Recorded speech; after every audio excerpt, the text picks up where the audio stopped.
नमस्कार मित्रों, स्वागत है आपका मेरे इस YouTube चैनल मोहित यादव एजुकेशन पर।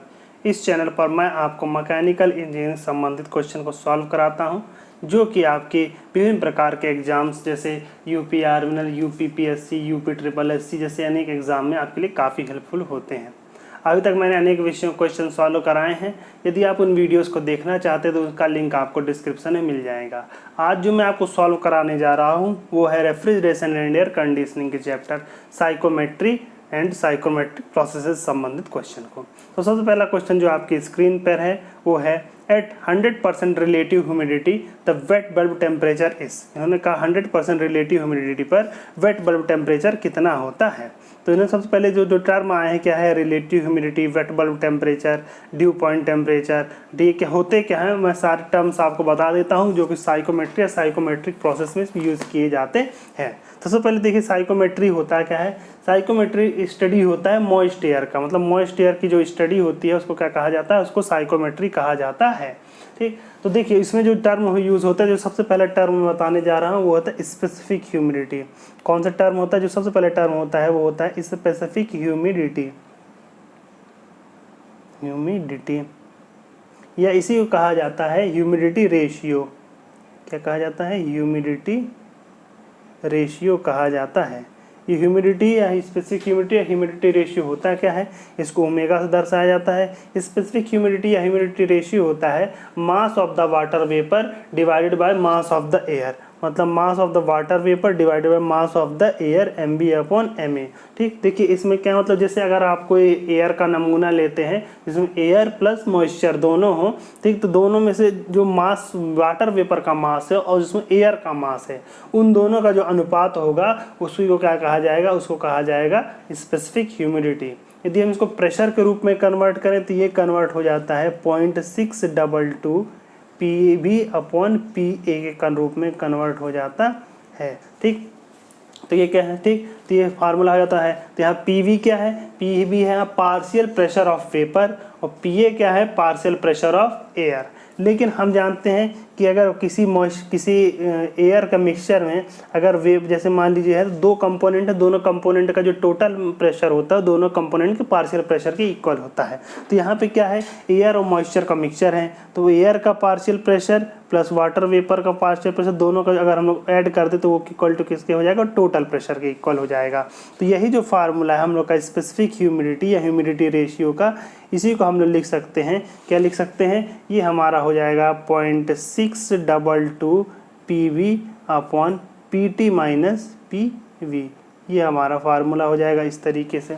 तो स्पेसिफिक ह्यूमिडिटी या ह्यूमिडिटी रेशियो का एक फार्मूला ये भी हो जाता है। तो ये टर्म क्या हो जाएगा, स्पेसिफिक ह्यूमिडिटी या ह्यूमिडिटी रेशियो। जो दूसरा टर्म होता है वो होता है रिलेटिव ह्यूमिडिटी। क्या होता है, रिलेटिव ह्यूमिडिटी। रिलेटिव ह्यूमिडिटी क्या होता है, रिलेटिव ह्यूमिडिटी होता है कि हम लोग इसको फाई से दर्शाते हैं, ये होता है MB/MVS। MV क्या है, MV है मास ऑफ वाटर वेपर, मतलब एयर में जितना मास ऑफ वाटर वेपर वर्तमान समय में या जो भी हमारा नमूना है या जिसके बारे में हम लोग डिस्कस कर रहे हैं वो, divided by mass of MBS। MBS क्या है, MBS है mass of water vapour when the air is saturated, मतलब कि जो हम लोग का mass of water vapour divided by mass of water vapour in saturated condition at the same volume and temperature. तो इन दोनों का जो अनुपात आ जाएगा वो कहलाएगा रिलेटिव ह्यूमिडिटी। अगर हम इसको प्रेशर के रूप में कन्वर्ट कर देते यही हो जाता है PV डिवाइडेड बाय PVS, मतलब partial pressure of water vapour divided by partial pressure of vapour in saturated condition. तो इन दोनों का जो अनुपात आ जाएगा रिलेटिव ह्यूमिडिटी आएगा। इसको नॉर्मली परसेंटेज के फॉर्म में दर्शाया जाता है कि 80%, 90% इस तरीके से दर्शाया जाता है। जो हम लोग के अखबारों में नॉर्मल पे दिखाया जाता है कि ह्यूमिडिटी इतनी है, वो रिलेटिव ह्यूमिडिटी को ही दर्शाते हैं। इसके बाद जो अगला टर्म आता है वो होता है dry bulb temperature. Dry bulb temperature क्या होता है, और एक होता है वेट बल्ब टेम्परेचर। देखिए अगर हमको कोई टेम्परेचर नापना और नॉर्मल टेम्परेचर हम लोग क्या नापते हैं, थर्मामीटर लेते हैं, थर्मामीटर के बल्ब को हम लोग उस टेम्परेचर के आसपास रख देते हैं जहाँ पे हमको टेम्परेचर नापना है, तो वो जो टेम्परेचर दर्शाता है उसको कहा जाता है ड्राई बल्ब टेम्परेचर कहा जाता है, जिसको हम लोग नॉर्मल टेम्परेचर भी कहते हैं। लेकिन अगर भाई हमारा जो थर्मामीटर है उसके बल्ब को हम किसी गीले कपड़े या किसी गीले कॉटन से ढक दें, फिर जब हम लोग टेम्परेचर नापें तो जब तब वो टेम्परेचर जो बताएगा वो टेम्परेचर कहा जाता है वेट बल्ब टेम्परेचर कहा जाता है। तो वेट बल्ब टेम्परेचर जब हम थर्मामीटर के बल्ब को किसी गीले कपड़े अथवा कॉटन से ढक रहे होते हैं और फिर टेम्परेचर नापते हैं तो उसको कहा जाता है wait bulb temperature. Wait bulb temperature indirectly ये बताता है कि एयर में कितना मॉइस्चर है, इनडायरेक्टली, डायरेक्टली नहीं बताता कि हम लोग सिर्फ वेट बल्ब टेम्परेचर देखें बता दें कितना मॉइस्चर होगा, वो सिर्फ उसका अंदाजा बताता है, ठीक। और ड्राई बल्ब टेम्परेचर और वेट बल्ब टेम्परेचर का जो अंतर होता है, देखिए ड्राई बल्ब टेम्परेचर की वैल्यू हमेशा ही वेट बल्ब टेम्परेचर से या तो से अधिक ही होगी, कम नहीं हो सकती, बराबर हो सकती है लेकिन कम नहीं हो सकती। तो ड्राई बल्ब टेम्परेचर और वेट बल्ब टेम्परेचर का अंतर जो होता है उसको क्या कहते हैं, तो dry bulb temperature minus wet bulb temperature, इन दोनों का जो अंतर होता है इसको कहा जाता है वेट बल्ब डिप्रेशन कहा जाता है। क्या कहा जाता है, वेट बल्ब डिप्रेशन, इसे कहा जाता है वेट बल्ब डिप्रेशन। दोनों का जो अनुपात आएगा वो कहा जाएगा वेट बल्ब डिप्रेशन हो जाएगा, ठीक। इसके अलावा एक और पॉइंट होता है जिसे कहा जाता है due point temperature, DPT, short में क्या कहते हैं DPT, due point temperature. Due point temperature क्या होता है, ड्यू पॉइंट टेम्परेचर होता है यदि हमारे पास जो मॉइस्ट एयर है उसको हम ठंडा करना शुरू करें तो एक ऐसी कंडीशन आएगी जिस कंडीशन पर उसमें उपस्थित मॉइस्चर प्रेसिपिटेट होना प्रारंभ कर देगा। तो वो टेम्परेचर, जिस टेम्परेचर पर एयर में उपस्थित मॉइस्चर प्रेसिपिटेट होना प्रारंभ कर देता है, मतलब संघनित होना प्रारंभ कर देता है, उस पॉइंट को कहा जाता है ड्यू पॉइंट टेम्परेचर, ठीक। तो ड्यू पॉइंट टेम्परेचर इसका ये हो गया, ठीक। अब देखिए अब तीनों में संबंध क्या होता है, ड्यू पॉइंट टेम्परेचर या फिर और dew point temperature, wait bulb temperature और ड्राई बल्ब टेम्परेचर, तो सब में क्या सब में समानता क्या होती है ये मैं आपको बता देता हूँ। तो देखिए अगर रिलेटिव ह्यूमिडिटी फाई कहते हैं, इसकी वैल्यू 100 से कम है, ठीक, 100% से कम है, तो उस कंडीशन में ड्राई बल्ब टेम्परेचर की वैल्यू सबसे ज़्यादा होती है, वेट बल्ब टेम्परेचर की उससे कम होती है और ड्यू पॉइंट टेम्परेचर की उससे भी कम होती है। लेकिन अगर रिलेटिव ह्यूमिडिटी की वैल्यू 100% हो जाती है तो उस कंडीशन में dry bulb temperature, wait bulb temperature और ड्यू पॉइंट टेम्परेचर तीनों की वैल्यू क्या हो जाती है, सेम हो जाती है, ठीक। तो इस तरीके से हम लोग जान सकते हैं कि इन सब में क्या संबंध होता है तीनों में। इसके अलावा एक और टर्म होता है जिसे कहा जाता है डिग्री ऑफ सैचुरेशन। क्या कहा जाता है, degree of saturation.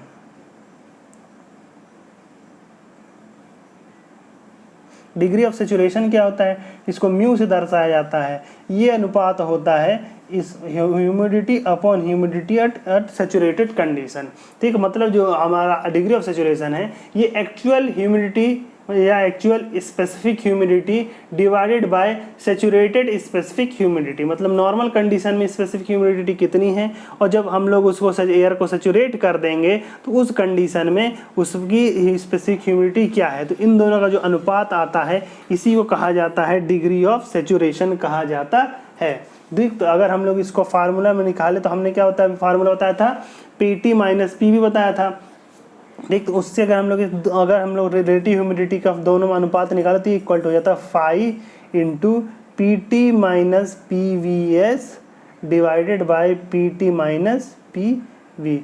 P T क्या है, टोटल एटमॉस्फेरिक प्रेशर है, ठीक। पी वी एस क्या है, सैचुरेशन प्रेशर, सैचुरेशन एयर के सैचुरेशन होने में जो पार्शियल प्रेशर होता है। पी वी क्या है, जो पार्शियल प्रेशर ऑफ वेपर है नॉर्मल कंडीशन में। तो ये होता है degree of saturation. Degree of saturation ये बताता है कि एयर अभी कितनी सैचुरेट है और अभी हम उसमें और कितना अपनी तरफ से मॉइस्चर ऐड कर सकते हैं जिसके कारण वो और सैचुरेट हो जाएगी, ठीक। तो इसका आप चलिए क्वेश्चन सॉल्व कर लेते हैं। तो जो क्वेश्चन आपको दिया हुआ है वो दिया है at 100% relative humidity the wet bulb temperature is, 100% relative humidity पे वेट बल्ब टेम्परेचर कैसा होता है, more than dew point temperature. तो ये गलत है, हमने बताया था कि सब वेट बल्ब टेम्परेचर दोनों क्या है, वेट ड्राई और ड्यू पॉइंट टेम्परेचर बराबर हो जाते हैं, same as dew point temperature. ये इसका आंसर होगा same as dew point temperature, less than होगा नहीं, इक्वल टू एम्बिएंट टेम्परेचर होगा नहीं। अगला क्वेश्चन ले लेते हैं। अगला क्वेश्चन है evaporative air cooler used effectively when dry bulb temperature is close to the wet bulb temperature. Sorry, इन्होंने कहा evaporative air cooler used effectively when, इन्होंने कहा जो एवापोरेटिव एयर कूलर होते हैं, जो हम लोग घर के एयर कूलर होते हैं वो एवापोरेटिव एयर कूलर ही होते हैं, वो कब अधिक इफेक्टिवली काम करते हैं। तो देखिए जो हम लोग का एवापोरेटिव एयर कूलर है तो किस प्रकार से काम करता है, वो काम किस तरह करते हैं। जो हम लोग की घास होती है कूलर की, उसमें क्या है हम लोग पानी लगातार छिड़कते रहते हैं, तो जिसके कारण उस पर एक पानी की लेयर रहती है। जब बाहर से गर्म हवा इसके भीतर प्रवेश करती है तो उस पानी को वेपर में कन्वर्ट कर देती है, मॉइस्चर में कन्वर्ट कर देती है। जब मॉइस्चर में कन्वर्ट कर देती है तो हम जानते हैं कि लिक्विड से मॉइस्चर में कन्वर्ट होने के लिए लेटेंट हीट की आवश्यकता होती है। अब वो लेटेंट हीट कहाँ से लेती है, तो वो ये लेटेंट हीट लेती है जो एयर है, जो बाहर से गर्म एयर आ रही है उसमें से इस लेटेंट हीट को लिया जाता है, जिसके कारण आने वाली एयर ठंडी हो जाती है। और दूसरा कहाँ से लिया जाता है, दूसरा ये जो पानी है ये भी अपनी तरफ से कुछ हीट दे देता है, तो ये पानी भी ठंडा हो जाता है। तो आपने देखा होगा नॉर्मली कि जो आपके घर का कूलर होता है उसका अगर पानी आप टच करके देखें तो उसका वो क्या है, जब आप नॉर्मल पानी भरते हैं उसका टेम्परेचर से चलते चलते कूलर के पानी का टेम्परेचर उससे कम हो जाता है। तो क्या किया जाता है, तो आपने देखा होगा कि जब क्या है, दो चीज़ें आपको याद रखनी है कि जो एवापोरेटिव कूलर की कंडीशन होता है वो कब आपको ज़्यादा सुकून देता है, कब आपके लिए ज़्यादा इफेक्टिव होता है, जब बाहर का टेम्परेचर गर्म हो और साथ में ह्यूमिडिटी भी कम हो। इसीलिए बरसात के समय क्या है कूलर काम करना बंद कर देते हैं, मतलब कूलर से जो हमको बहुत अधिक उमस होने लगती है। तो एवापोरेटिव एयर कूलर कब अधिक इफेक्टिव होंगे, जब ड्राई बल्ब टेम्परेचर की वैल्यू ज़्यादा हो और ह्यूमिडिटी की वैल्यू कम हो। तो देखिए ऑप्शन देखना शुरू करते हैं। इन्होंने कहा dry bulb temperature is very close to the wet bulb temperature. देखिए इन्होंने कहा कि ड्राई बल्ब टेम्परेचर और वेट बल्ब टेम्परेचर एक दूसरे के बहुत नज़दीक है, मतलब दोनों की वैल्यू लगभग सेम है।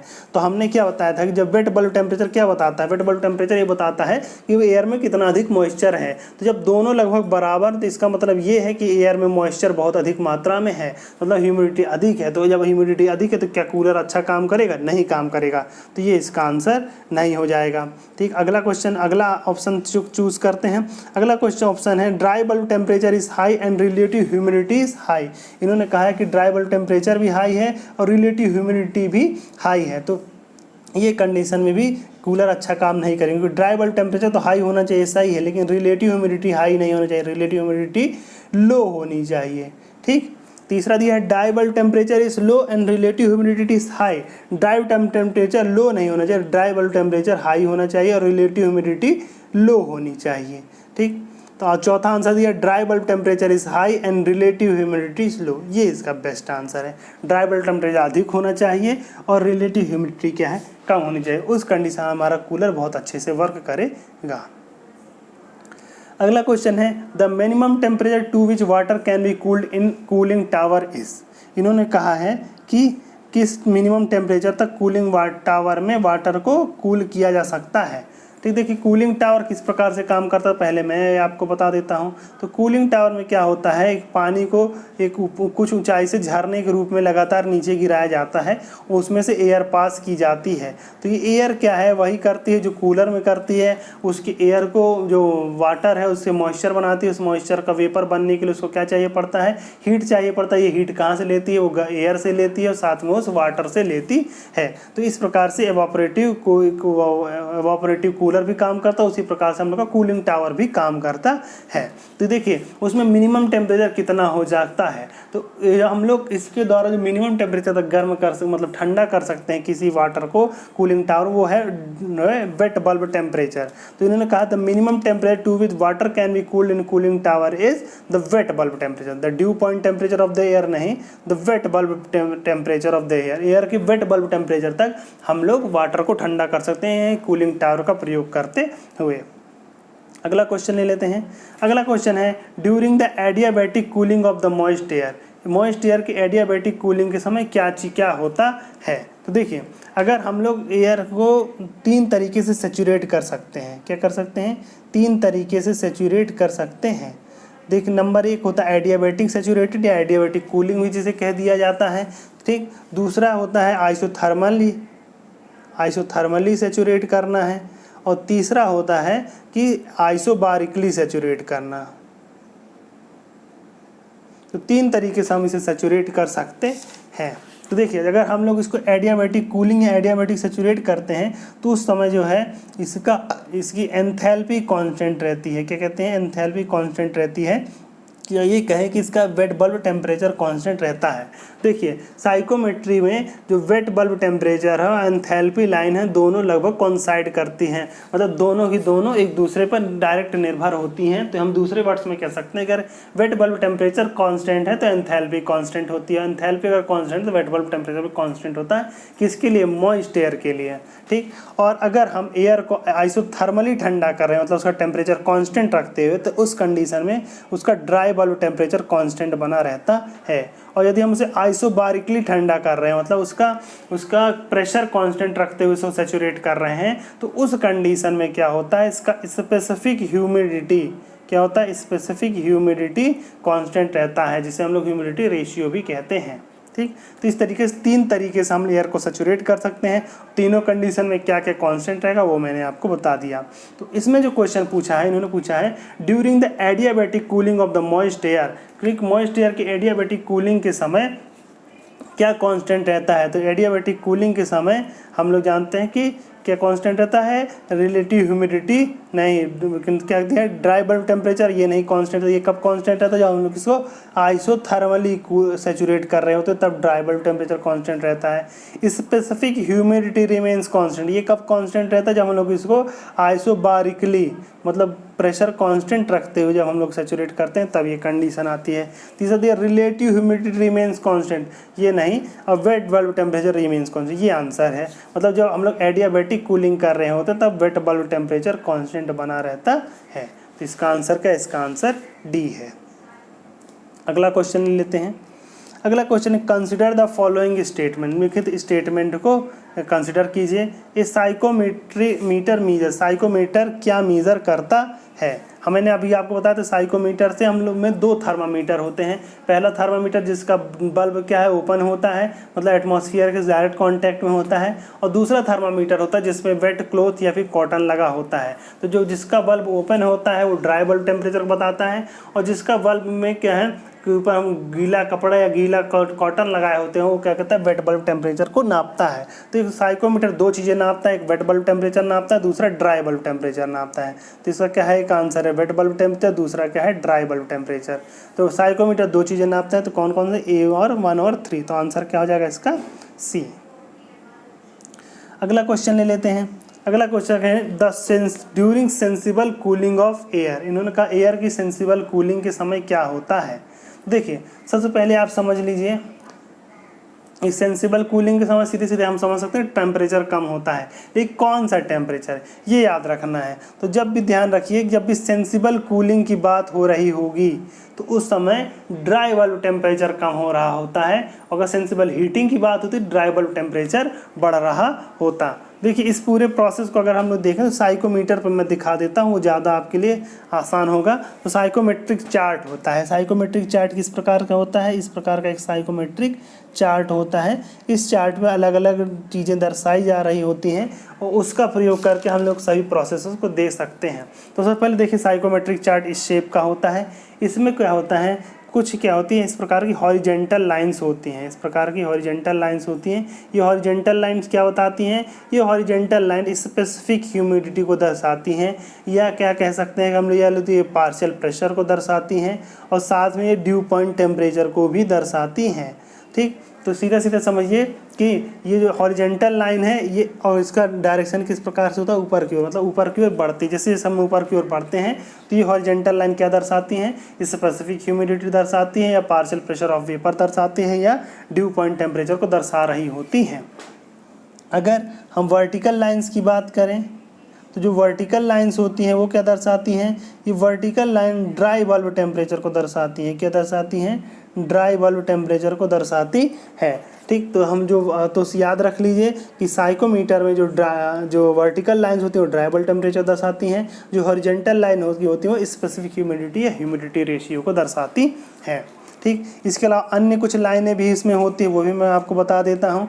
ठीक, इसमें अगर आप बात करें तो ये जो है ये कर्व, ये वाला कर्व जो सबसे आखिरी में दिख रहा है, ये कर्व दर्शाता है आपको 100% रिलेटिव ह्यूमिडिटी को दर्शाता है, मतलब फाई इक्वल टू 100%। और इसी कर्व की तरह ही अन्य ढेर सारे कर्व भी इसमें बने होते हैं। तो ये जो कर्व होते हैं ये अलग अलग रिलेटिव ह्यूमिडिटी को दर्शाते हैं। तो ये अगर 100 है तो इसके अंदर वाला ये 80% होगा, फिर इसके बाद 70%, उसी बाद 60%, मतलब इस डायरेक्शन में ये लगातार घटते जाते हैं। ठीक, अभी मैंने आपको बताया ड्राई बल्ब टेम्परेचर इस प्रकार की हॉरिजॉन्टल लाइन होती है, ड्राई बल्ब टेम्परेचर का डायरेक्शन इस डायरेक्शन में बढ़ता है। डायरेक्शन जरूर याद रख लीजिए, किस डायरेक्शन में बढ़ रहे होते हैं, किस डायरेक्शन में घट रहे होते हैं, क्योंकि उसी के आधार पर हम लोग सवालों को सॉल्व करते हैं। तो ड्राई बल्ब टेम्परेचर इस डायरेक्शन में बढ़ते हैं, स्पेसिफिक ह्यूमिडिटी इस डायरेक्शन में बढ़ती है, और रिलेटिव ह्यूमिडिटी इस डायरेक्शन में घट रही होती है और इस डायरेक्शन में बढ़ रही होती है। इसके अलावा और भी कई लाइनें होती हैं, वो कौन सी लाइनें होती हैं वो मैं बता देता हूँ। इसमें कुछ इनक्लाइंड लाइन्स भी होती हैं। किस प्रकार की लाइन्स होती हैं? Inclined lines.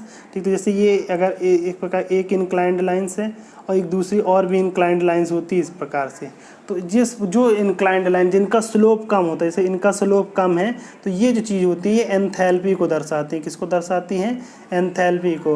और एंथैल्पी लाइन ही वेट बल्ब टेम्परेचर को भी दर्शाती हैं। मतलब साइकोमेट्रिक चार्ट पे एंथैल्पी लाइन और वेट बल्ब टेम्परेचर लाइन क्या होती है? एक ही होती है, दोनों कॉमन होती हैं। और जो लाइन जिसका स्लोप अधिक होता है, ये लाइनें स्पेसिफिक वॉल्यूम को दर्शाती। किसको दर्शाती हैं? स्पेसिफिक वॉल्यूम को।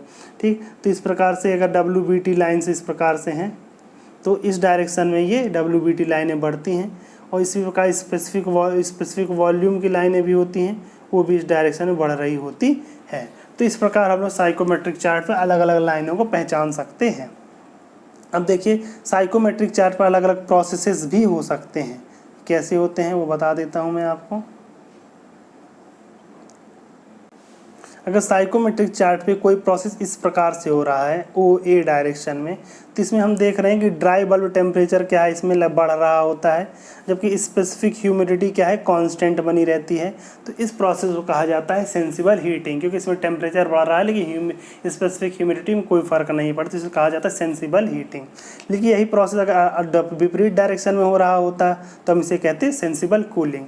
इसी प्रकार अगर ये प्रोसेस इस तरीके से हो रहा था जिसमें ड्राई बल्ब टेम्परेचर क्या है, कांस्टेंट बना हुआ है, लेकिन स्पेसिफिक ह्यूमिडिटी बढ़ रही थी, इसे हम कहते हैं किसे कहा जाता है? ह्यूमिडिफिकेशन। लेकिन अगर यही प्रोसेस अपोजिट डायरेक्शन में हो रहा होता, मतलब इसमें ड्राई बल्ब टेम्परेचर कम हो रहा होता, स्पेसिफिक ह्यूमिडिटी कम हो रही होती है, तो हम इसे क्या कहते हैं? इसे हम कहते हैं डीह्यूमिडिफिकेशन। इसी प्रकार अगर ये कोई प्रोसेस इस प्रकार से होता तो इसमें देखिए हम लोग देख रहे हैं कि ड्राई बल्ब टेम्परेचर बढ़ रहा है और स्पेसिफिक ह्यूमिडिटी भी बढ़ रही है। तो इस प्रकार के प्रोसेस को कहा जाता है हीटिंग एंड ह्यूमिडिफिकेशन। इसी प्रकार अलग अलग प्रोसेसेस के अलग अलग नाम दिए जा सकते हैं। तो इन्होंने कहा, ये क्वेश्चन क्या पूछा है? इन्होंने क्वेश्चन पूछा है during sensible cooling of air की सेंसिबल कूलिंग। तो एयर की सेंसिबल कूलिंग हमने ये बनाया, किस प्रकार से प्रोसेस बनेगा? प्रोसेस इस प्रकार से बनेगा। ठीक, इन्होंने कहा इट्स वेट बल्ब टेम्परेचर इंक्रीसेस। देखिए क्या वेट बल्ब टेम्परेचर इसका बढ़ रहा है? नहीं, वेट बल्ब टेम्परेचर इसका घट रहा होता है। ठीक, क्योंकि इस डायरेक्शन में वेट बल्ब टेम्परेचर घटता है, तो ये गलत हो गया। And the dew point temperature remains constant. Due point temperature तो कांस्टेंट बना हुआ, ये बात सही है, क्योंकि जो स्पेसिफिक ह्यूमिडिटी तो कांस्टेंट होती है, तो पार्शियल प्रेशर वेव भी कांस्टेंट रहता है, और DPT ड्यू पॉइंट टेम्परेचर भी कांस्टेंट रहता है, क्योंकि तीनों एक ही चीज़ को दर्शाती हैं। ठीक, तो ये कथन तो पहला, तो ये वाला पार्ट तो सही है, दूसरा वाला पहला वाला गलत हो गया। ठीक, दूसरा इन्होंने क्या कहा कि इट्स वेट बल्ब टेम्परेचर डिक्रीसेस। तो वेट बल्ब टेम्परेचर डिक्रीज कर रहा है, ये सही है। ठीक, and the dew point remains constant. Due point इसका कांस्टेंट रहता है, तो ये बी आंसर हमारा सही हो जाता है। इसका आंसर बी सही हो गया। तीसरा इन्होंने कहा it wait bulb temperature increase नहीं डिक्रीज होता है, और ड्यू पॉइंट टेम्परेचर डिक्रीज नहीं होता, कांस्टेंट बना रहता है। Its weight bulb temperature decreases, ये तो सही है। And due point temperature increase नहीं होता, कांस्टेंट बना रहता है। तो इस क्वेश्चन का आंसर क्या है? इस क्वेश्चन का आंसर हमारा हो गया बी। इस क्वेश्चन का आंसर हो गया हमारा बी। अगला क्वेश्चन ले लेते हैं। अगला क्वेश्चन इन्होंने कहा था expression 0.622 PV/PT - PB is used for.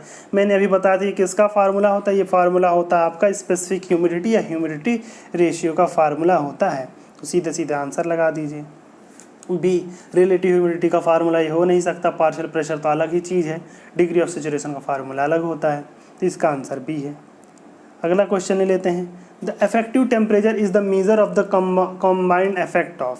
सबसे पहले देखिए इसमें इफेक्टिव टेम्परेचर वर्ड आया, मैं बता देता हूँ कि इफेक्टिव टेम्परेचर होता क्या है।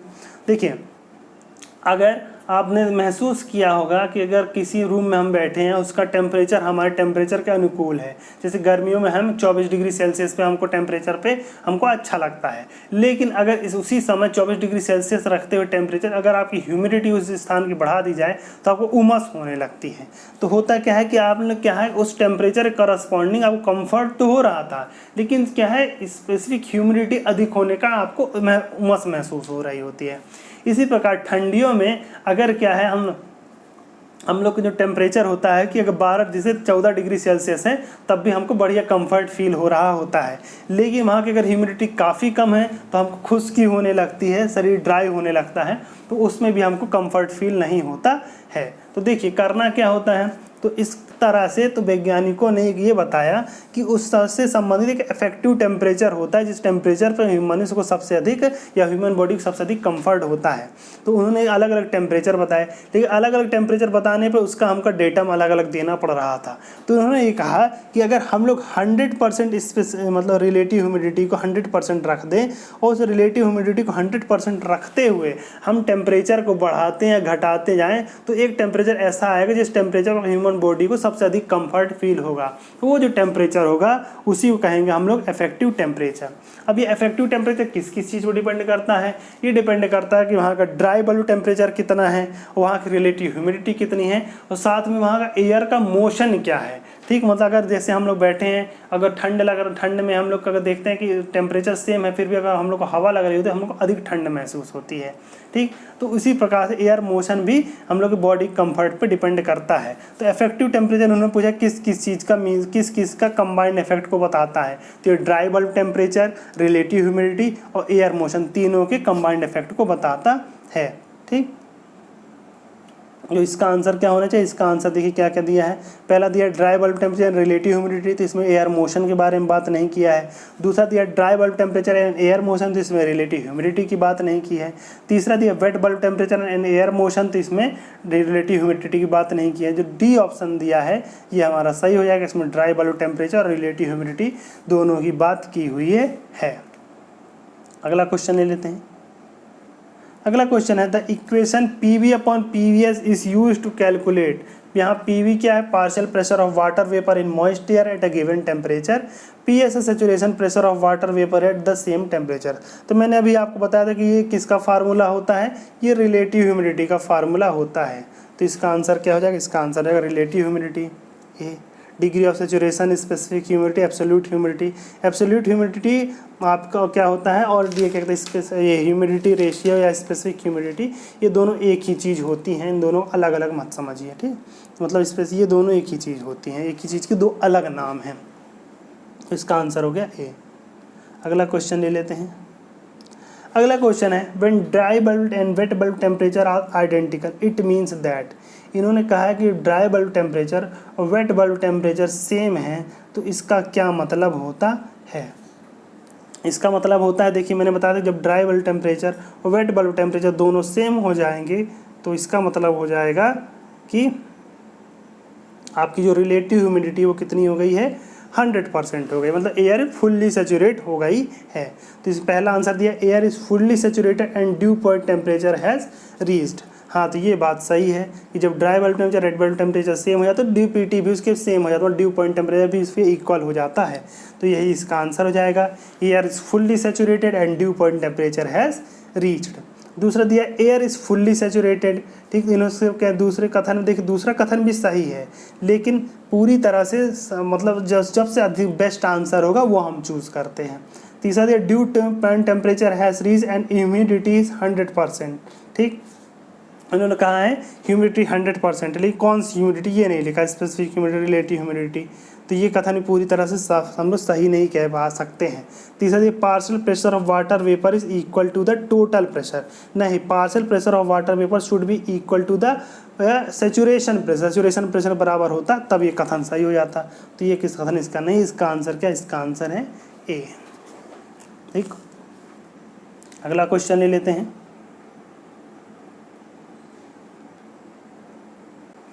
अब देखिए ये क्वेश्चन इन्होंने पूछा है, the optimum effective temperature for human comfort is. उन्होंने कहा है ह्यूमन कंफर्ट के लिए जो ऑप्टिमम टेम्परेचर होता है वो कितना होता है। तो इन्होंने कहा higher in winter and lower that in summer, lower in winter that in summer, same in winter and summer, non dependent on season. देखिए उन्होंने कहा जो ऑप्टिमम इफेक्टिव टेम्परेचर वो मैं बता देता हूँ कि हम लोग की बॉडी के लिए जो इफेक्टिव टेम्परेचर विंटर में होता है, ठंडियों में जो हम लोग के लिए इफेक्टिव टेम्परेचर होता है वो लगभग 19 डिग्री सेल्सियस होता है, और जबकि अगर हम समर की बात करें तो यही 22 डिग्री सेल्सियस होता है।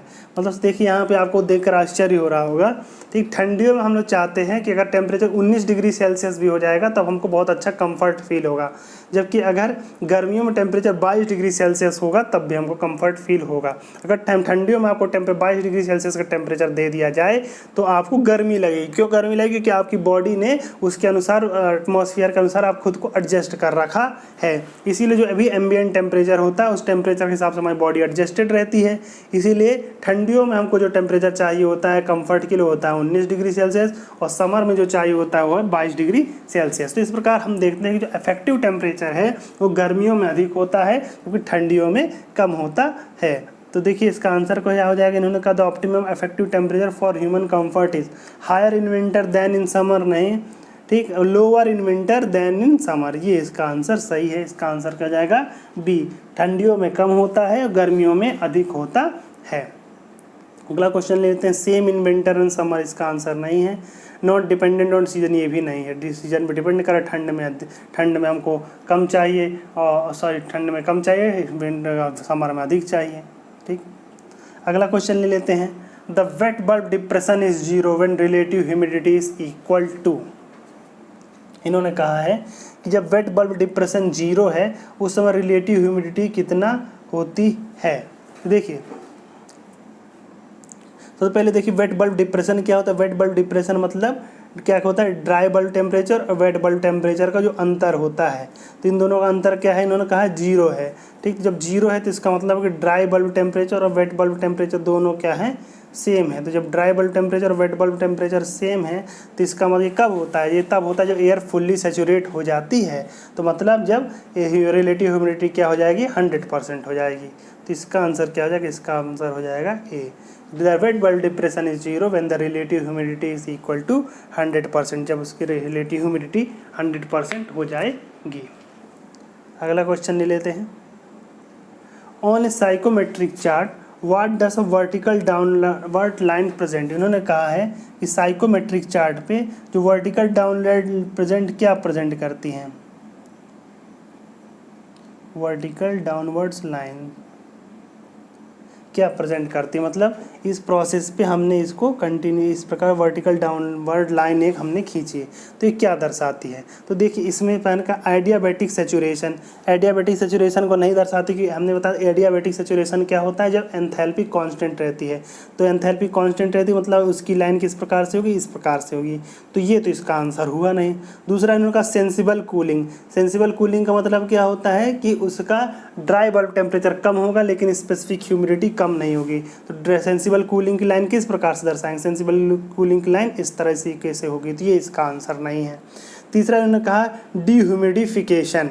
देखिए तो डीह्यूमिडिफिकेशन का क्या मतलब होता है, जब temperature dry bulb temperature constant हो, स्पेसिफिक ह्यूमिडिटी कम हो। तो स्पेसिफिक ह्यूमिडिटी कब होती है, वो लाइन किस प्रकार से होती है, तो इसका आंसर क्या होगा, इसका आंसर हो गया सी। तो वर्टिकल डाउनवर्ड लाइन क्या दर्शाती है, डीह्यूमिडिफिकेशन को दर्शाती है। तो इसका आंसर क्या होगा, इसका आंसर हो गया सी। अगला क्वेश्चन लेते हैं, और ह्यूमिडिफिकेशन होता तो कैसे दर्शाता, humidification upward vertical upward line होती। अगला क्वेश्चन पूछा इन्होंने, which of the following properties decreases with sensible heating of air water vapour mixture. इन्होंने कहा है कि निम्नलिखित में से कौन कौन सी प्रॉपर्टी घटती है। ठीक, कौन कौन सी प्रॉपर्टी घटती है जब हम लोग sensible heating of air water vapour mixture करते हैं। ठीक, तो देखिए ये हमारा साइकोमेट्रिक चार्ट सबसे पहले बना लीजिए, बना लिया हमने।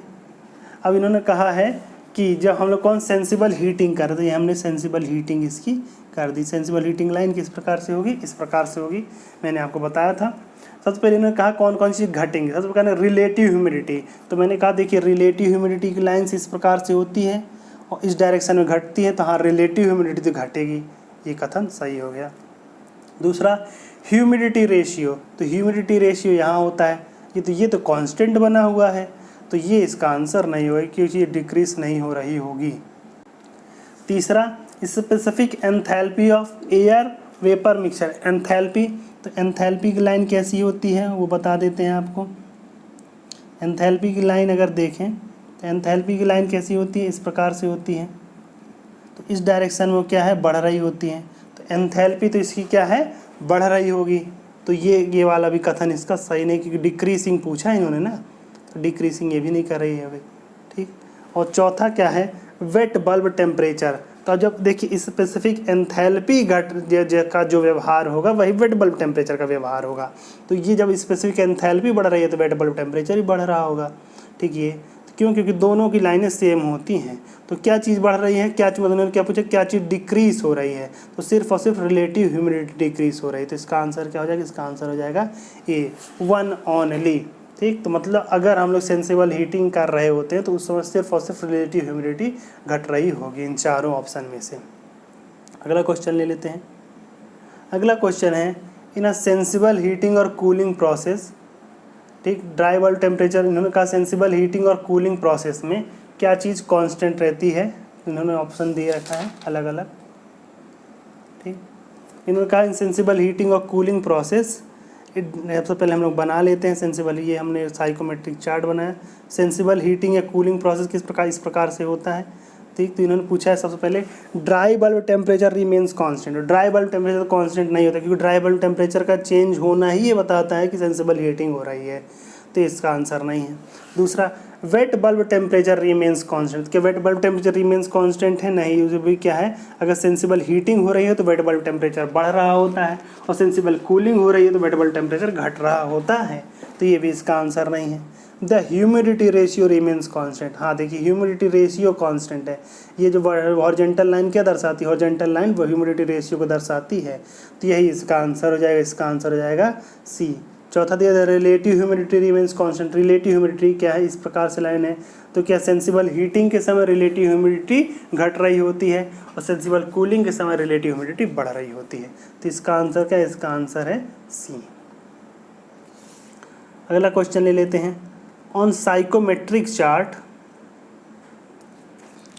The constant wet bulb temperature lines coincide with, उन्होंने कहा है कि साइकोमेट्रिक चार्ट पे constant wet bulb temperature line किसके साथ कॉन्साइड होती है, तो मैंने कई बार बताया है इसी लेक्चर में कि जो साइकोमेट्रिक चार्ट पे वेट बल्ब टेम्परेचर लाइन और स्पेसिफिक एंथैल्पी लाइन क्या होती है, कॉन्साइड होती है, मतलब एक ही होती है, तो उन्होंने क्या आंसर क्या क्या दिए हैं, रिलेटिव ह्यूमिडिटी लाइंस नहीं, कांस्टेंट एंथैल्पी लाइंस, हाँ ये इसका आंसर है, ठीक। Constant due point temperature line ये किसके साथ, constant due point temperature line किसके साथ आइडेंटिकल होती है, ये स्पेसिफिक ह्यूमिडिटी और पार्शियल प्रेशर इनके साथ कॉन्साइड होती है, ठीक। और एंथैल्पी लाइन किसके साथ कॉन्साइड होती है, वेट बल्ब टेम्परेचर के साथ कांस्टेंट होती है, कांस्टेंट वॉल्यूम लाइन अलग ही होती है, तो इसका आंसर क्या है, इसका आंसर हो जाएगा बी।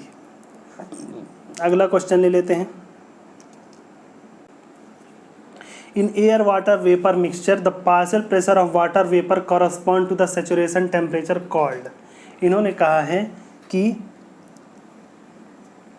एयर वाटर वेपर के मिक्सचर में जो partial pressure of water vapour correspond to saturation temperature, जो पार्शियल प्रेशर होता है वाटर वेपर का, जो पार्शियल प्रेशर होता है उसके करस्पॉन्डिंग जो टेम्परेचर होता है सैचुरेशन टेम्परेचर, उसको क्या कहा जाता है, मतलब जो पार्शियल प्रेशर है एयर है अगर उसको हम लोग तो उस प्रेशर करस्पॉन्डिंग जो सैचुरेशन टेम्परेचर होता है, हमने बताया था हर saturation pressure corresponding saturation temperature होता है, तो उस टेम्परेचर को क्या कहलाता है, तो वही टेम्परेचर ड्यू पॉइंट टेम्परेचर कहलाता है, वो पॉइंट क्या कहलाता है, ड्यू पॉइंट टेम्परेचर। सीधे सीधे समझिए जो पार्शियल प्रेशर है उसे करस्पॉन्डिंग टेम्परेचर हमको लाना था, अगर हम एयर को ठंडा करते जाएँ तो उस जब हम लोग क्या होते हैं कंडेंसेशन कब होता है, जब उस प्रेशर करस्पॉन्डिंग टेम्परेचर होता है, या फिर कब होता है जब उस टेम्परेचर करस्पॉन्डिंग प्रेशर होता है, तो उस प्रेशर के करस्पॉन्डिंग हमने टेम्परेचर ले आया, मतलब उसका जो पार्शियल प्रेशर मॉइस्चर वेव का है उसे करस्पॉन्डिंग हम जब टेम्परेचर ले आए तो एयर क्या है, एयर में से मॉइस्चर कंडेंस होने लगता है, तो वही पॉइंट क्या कहलाता है, ड्यू पॉइंट टेम्परेचर, तो इसका आंसर क्या हो जाएगा, इसका आंसर हो जाएगा ए, ड्यू पॉइंट टेम्परेचर। अगला क्वेश्चन ले लेते हैं। अगला क्वेश्चन है, for a given dry bulb temperature as the relative humidity decreases the wet bulb temperature will. इन्होंने कहा है कि एक गिवन ड्राई बल्ब टेम्परेचर, मतलब हमारा ड्राई बल्ब टेम्परेचर कांस्टेंट है, मतलब ये लाइन मान लीजिए ये लाइन है, ड्राई बल्ब टेम्परेचर हमने कांस्टेंट कर दिया, ठीक।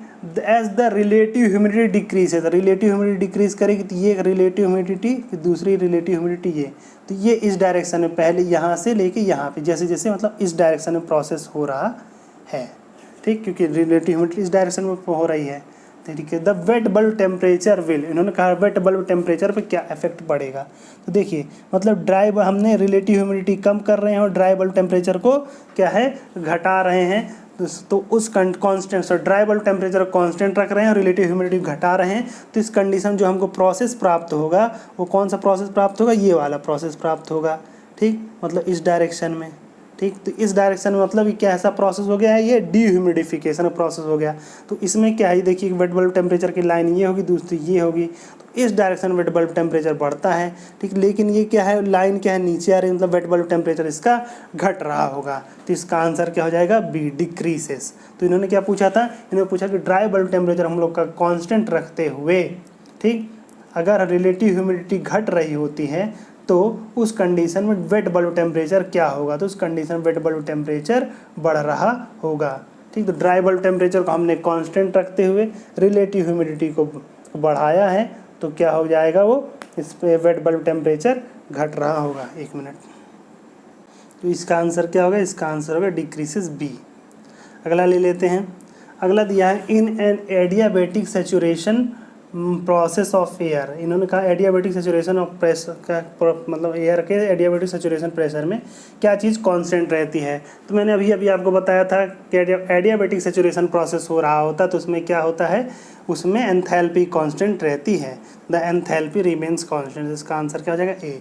टेम्परेचर रिमेन्स कांस्टेंट है तब उसे हम क्या कहते हैं, तब उसे हम आइसोथर्मल सेचुरेशन कहते हैं, ठीक।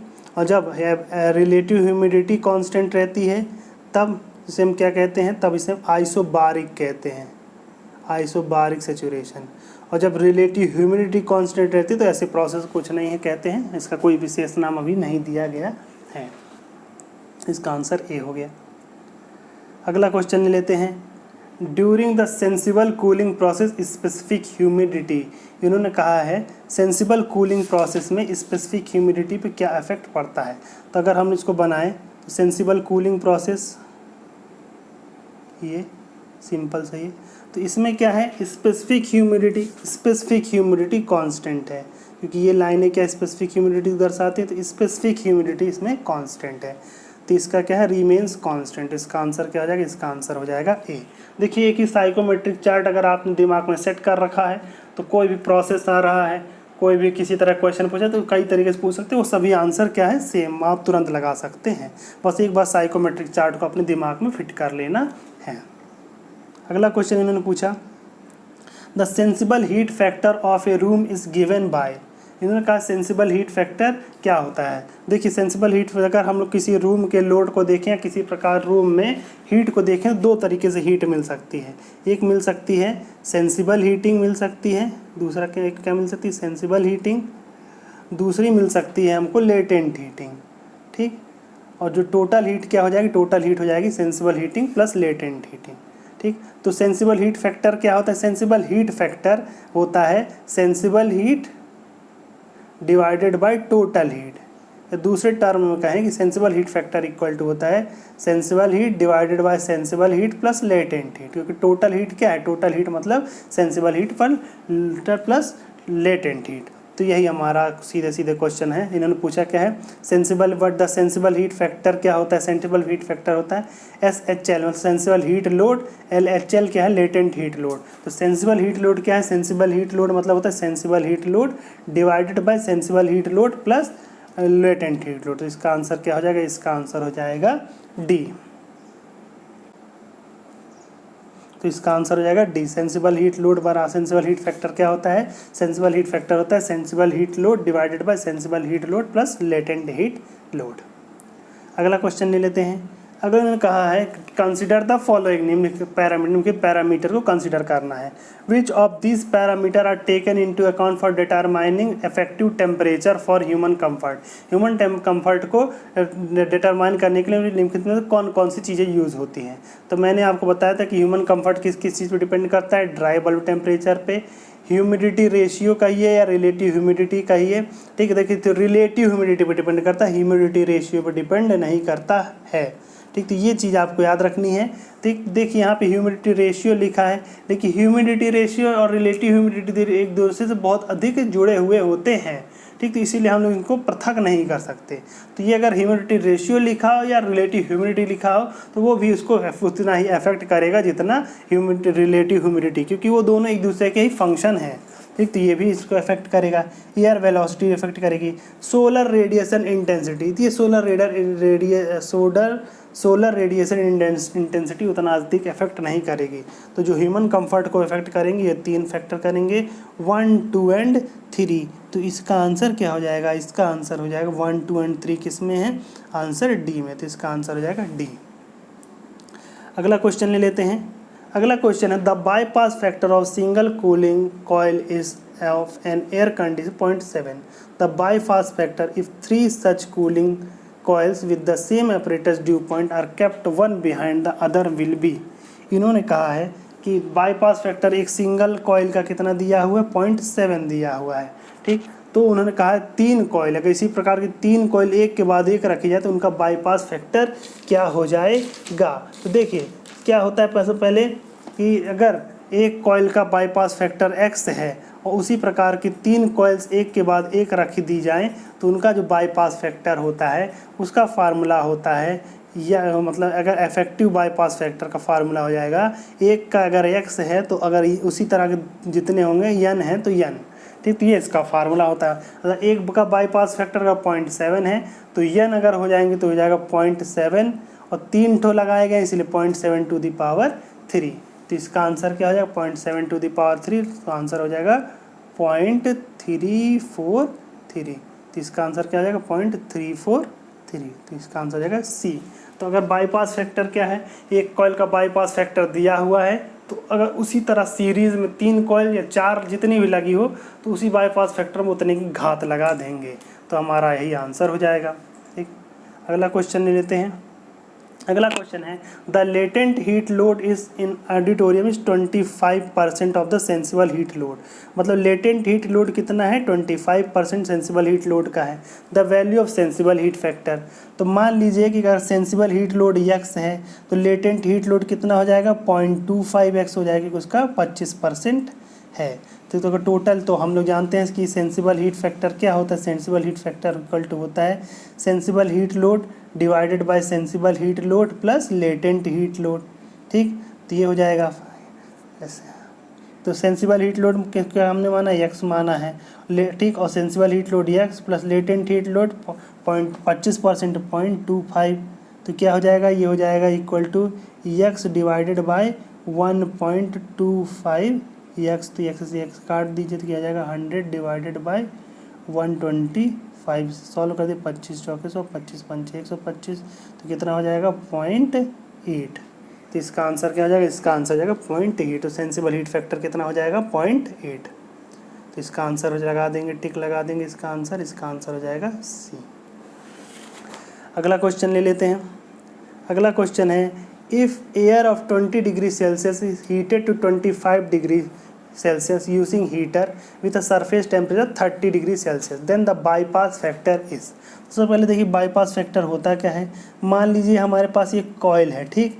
इसका कोई एक टेम्परेचर हमारे पास है T है, ठीक। इस टेम्परेचर पर इनलेट टेम्परेचर जो आई एयर मान लीजिए उसका इनलेट टेम्परेचर कितना है TI है, और जो आउट कर रही है इसको वो TO है। तो देखिए सीधे सीधे बात है कि कॉइल क्या है 100% उसकी एफिशिएंसी तो होगी नहीं, तो ये क्या करती है, जो वो कितने पार्ट उसका ठंडा कर सकती है उसी को हम क्या कहेंगे, उसकी एफिशिएंसी कहेंगे। तो कॉइल की पहले एफिशिएंसी क्या होती है, कॉइल की एफिशिएंसी होती है कि उसको कितना ठंडा कर देना चाहिए, TI का टेम्परेचर T तक पहुंचना चाहिए। तो मतलब उसका टेम्परेचर कितना, TI का टेम्परेचर -T, ये हमको मिलना चाहिए। लेकिन मिलता क्या है, मिलता हमको TI - TO, सॉरी मिलना कि ठीक, इसका टेम्परेचर जो हमको मिलना चाहिए वो कितना चाहिए, टी तक पहुंचना आना चाहिए। तो मतलब टी का टेम्परेचर घट करके टी तक हो जाना चाहिए। ठीक, अगर कूलिंग कॉयल है, ठीक, अगर हीटिंग कॉयल है इसका अपोजिट हो जाएगा। ठीक, कूलिंग कॉयल है तो टी का टेम्परेचर घट कर टी तक हो जाना चाहिए, लेकिन टी का टेम्परेचर टी तक नहीं घट रहा है। टी का टेम्परेचर घट रहा है कहाँ तक, टी का टेम्परेचर घट रहा है सिर्फ टी ओ तक। मतलब हमको मिल कितना रहा है कि T I minus T O मिल रहा है, और आइडियली होना कितना चाहिए, टी आई माइनस टी होना चाहिए। तो इस प्रकार से ये कॉयल की एफिशिएंसी कहलाती है। तो कॉयल की एफिशिएंसी क्या हो जाएगी, T I minus T O, मतलब inlet temperature minus outlet temperature divided by inlet temperature minus coil temperature. T, इसको मान लीजिए टी सी दर्जा दीजिए, टी सी कॉयल टेम्परेचर। तो इसको कहते हैं हम लोग एफिशिएंसी कहते हैं। मतलब कॉयल क्या है, कॉयल की एफिशिएंसी ये है। तो कॉयल का बाईपास क्या है, बाईपास ये है कि कितना छूट गया टी ओ में से टी सी, इतना छूट मिक्स हो गया, छूट गया। अगर हम लोग इसको बना कर दिखाएं तो आपको इस प्रकार से कि ये आपका कॉयल का टेम्परेचर टी सी है, यहाँ तक टेम्परेचर पहुँचना चाहिए। ये आपका इनलेट टेम्परेचर था, लेकिन टेम्परेचर कहाँ तक पहुँचा, यहीं T0 तक ही पहुँचा। तो ये जो है ये हमको मिला आउटपुट, और ये इतना आइडियल आउटपुट है। तो दोनों का अनुपात एफिशिएंसी क्या हो गया, एफिशिएंसी हो गया था हम लोग का Ti minus T O divided by Ti minus T C, आपकी एफिशिएंसी हो गई। लेकिन ये जो इतना छूट गया इसी को कहा जाता है बाईपास कहा जाता है। तो बाईपास फैक्टर, तो बाईपास फैक्टर को मान लीजिए कि एक्स से दर्शाते हैं, कैपिटल एक्स से। तो ये इक्वल टू हो जाएगा कि कितना, इतना बाईपास हो गया, मतलब T0 माइनस टी सी आपका पास हो गया। और आइडियली कितना होना चाहिए था, Ti माइनस टी ओ होना चाहिए था। तो इस प्रकार से आइडियली क्या होना चाहिए, Ti माइनस टी सी होना चाहिए था। तो ये हमारा बाईपास फैक्टर है। अगर हम लोग जोड़ के देखेंगे, अगर हम लोग जोड़ के देखें बाईपास फैक्टर को, एक्स को प्लस एफिशिएंसी को, तो दोनों की वैल्यू टोटल क्या होनी चाहिए, 1 हो जानी चाहिए। अब देखिए इस सवाल को हम लोग सॉल्व कर लेते हैं। ये सवाल इन्होंने दिया है कि if air at 20 degree Celsius heated to 25 degree Celsius, ये हीटिंग का केस है, विद सरफेस टेम्परेचर 30 डिग्री। मतलब कॉयल का टेम्परेचर टी सी क्या है, 30 डिग्री है, 30 डिग्री सेल्सियस, और एयर क्या है 20 डिग्री पे आई थी। ठीक, और ये 25 डिग्री तक ही हीट हो पाई। तो उन्होंने पूछा है बाईपास फैक्टर क्या है। तो बाईपास कितना है, मतलब ये जो एयर है 20 से 25 इतना हमको मिला और इतना हमसे छूट गया। तो जो छूट गया वही हम लोग बाईपास फैक्टर के रूप में लिख लेते हैं। तो बाईपास फैक्टर जो छूट गया कितना छूट गया, 30 माइनस 25, 30 माइनस 25 टेम्परेचर हमसे छूट गया। और होना कितना चाहिए था, 20 माइनस 30, तो 30 माइनस 20 कर दीजिए, ये हमको आइडियल ही होना चाहिए। तो इसको घटाएंगे तो कितना जाएगा, 5 डिवाइडेड बाय 10, तो कितना आ जाएगा 1/2, मतलब 0.5। तो बाईपास फैक्टर कितना आ जाएगा, 0.5। ठीक, इसका आंसर क्या होगा, इसका आंसर हो गया बी। अगला क्वेश्चन ले लेते हैं। अगला क्वेश्चन है the atmospheric air at dry bulb temperature 50 degree Celsius enters a heating coil maintain at 40 degree Celsius. इन्होंने कहा है कि जो एटमॉस्फेयर से एयर है उसका dry bulb temperature 15 degree Celsius है, हीटिंग कॉइल पहुंचती है जिसका टेम्परेचर 40 डिग्री सेल्सियस है। If the air leaves the heating coil 30 degree से 30 डिग्री सेल्सियस छोड़ती है, तो कॉइल की एफिशिएंसी का है। सबसे पहले इसकी लेंथ बना लीजिए। तो देखिए जो हीटिंग कॉइल का टेम्परेचर कितना है, 40 डिग्री सेल्सियस है।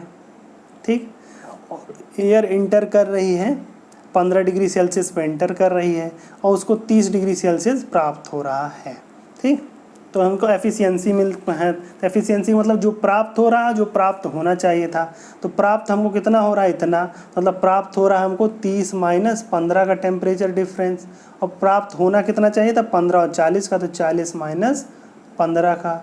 तो सॉल्व कर दीजिए, कितना आएगा 15 डिवाइडेड बाय 40 माइनस 15 कितना हो जाएगा 25। तो 5 तिहाई 15, 5 25, 3/5, तो लगभग 60.6। तो इसका आंसर क्या जाएगा 0.6। तो इस प्रकार से इसकी एफिशिएंसी निकाल लिए कॉइल की। अगला क्वेश्चन ले लेते हैं। In the air condition space fan load is considered as. इन्होंने कहा है कि किसी एयर कंडीशनिंग स्पेस में फ़ैन लोड को क्या कंसिडर किया जाता है। देखिए कब हम उसे सेंसिबल लोड कहेंगे, कब इसे हम लोग लेटेंट लोड कहेंगे।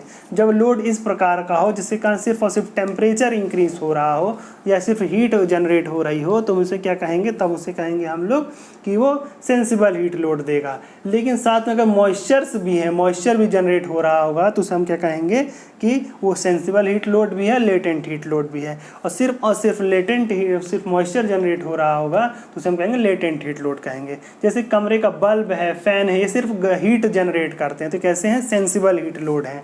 ठीक, अगर जो हम लोग अगर घर में रूम में स्टीमर लगा हुआ है तो उसमें क्या है, भाप जनरेट होती है, तो कैसा लोड है, वो लेटेंट हीट लोड है। लेकिन जब इंसान होता है तो इंसान की बॉडी से हीट भी निकलती है, पसीना भी निकलता है। ठीक, तो वो भी वेपराइज हो रहा होता है, तो वो लेटेंट हीट भी देता है, सेंसिबल हीट भी देता है। तो उन्होंने पूछा कि फैन लोड किस प्रकार का है, तो फैन लोड से सिर्फ और सिर्फ हीट जनरेट होती है, तो इसका आंसर क्या जाएगा, इसका आंसर जाएगा सेंसिबल हीट गेन। ठीक, तो air condition the fan load is considered as sensible heat gain, तो सेंसिबल हीट ही देता है। ओके फ्रेंड्स, तो ये जो क्वेश्चन थे, ये क्वेश्चन थे आपके रेफ्रिजरेशन एंड एयर कंडीशनिंग के chapter psychrometry and psychrometric process से संबंधित क्वेश्चन थे। इसके साथ ही रेफ्रिजरेशन एंड एयर कंडीशनिंग के लगभग सारे क्वेश्चन समाप्त हो गए हैं। मैंने आपको सभी चैप्टर से सभी प्रकार के क्वेश्चन सॉल्व करा दिए हैं जो कि एग्जाम में पॉइंट ऑफ व्यू से आते रहते हैं। ठीक फ्रेंड्स, तो फिर मिलेंगे आपसे, तब तक अगर आपको यह वीडियो अच्छा लगा तो इसे लाइक कर दीजिए, शेयर कर दीजिए, और अभी तक मेरे चैनल को सब्सक्राइब नहीं किया तो सब्सक्राइब कर लीजिए। और यदि इस वीडियो में आपको किसी जगह पर डाउट हो या कोई क्वेश्चन पूछा तो आप कमेंट करके पूछ सकते हैं। आप हमारे टेलीग्राम चैनल से भी जुड़ सकते हैं, उसका लिंक मैंने डिस्क्रिप्शन में दे रखा है, आप मुझे टेलीग्राम पर मैसेज भी कर सकते हैं। और अगर आप इसके पहले की वीडियोस देखना चाहते हैं तो उस प्लेलिस्ट की लिंक भी मैंने डिस्क्रिप्शन में दे रखी है। साथ में अगर आप चाहें तो फ्लूइड मैकेनिक्स को जल्दी पढ़ना चाहते हैं तो मैंने उसके शॉर्ट में वीडियोस बना रखे हैं, क्योंकि फ्लूइड मैकेनिक्स बहुत ही इंपॉर्टेंट चैप्टर होता है, उसमें सबसे अधिक क्वेश्चंस आते हैं। तो उसके एक लिंक मैंने डिस्क्रिप्शन में दिया है जहाँ से आप देख सकते हैं। ये जो मैंने आज पढ़ाया है, अगर आप इसका क्वेश्चन का PDF डाउनलोड करना चाहते हैं तो उसका लिंक भी आपको डिस्क्रिप्शन में मिल जाएगा। और एक क्वेश्चन बैंक भी मैंने का लिंक भी दिया है, जहाँ पे अनेक एग्जाम में आए हुए क्वेश्चन पेपर हैं, उसको आप देख के उसमें आंसर भी दिए हों, आपको सॉल्व कर लीजिए, आपके एग्जाम के लिए काफ़ी हेल्पफुल हो जाएगा। तो आप अपनी तैयारी जारी रखिए, मन को सुदृढ़ रखते हुए, क्योंकि कोई भी लक्ष्य बड़ा नहीं, हारा वही जो लड़ा नहीं। धन्यवाद।